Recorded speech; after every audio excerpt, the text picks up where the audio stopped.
Halo guys, saya Gary ya. Hari ni ada satu abang datang office. Bang you dari mana bang? Dari KL. Dari KL. Lepas tu bang kerja apa bang? Kerja government? Kerja government. Bang apply hari ni kan? Iya, betul-betul. Apply 10k, dapat 10k ya. Baik. Saya senangkan lah. Saya kira senang. Okay bang, sini 1,000. Ambil. Okey.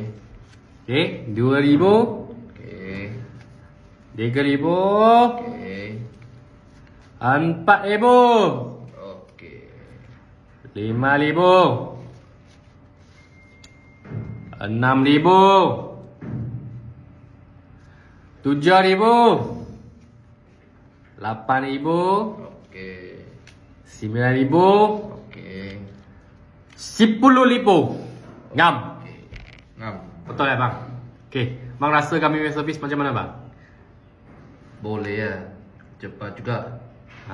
Okay. So kalau sesiapa-siapa ada berminat boleh contact saya Gary. Lagi satu yang penting, WhatsApp free, PM free, contact saya tak rugi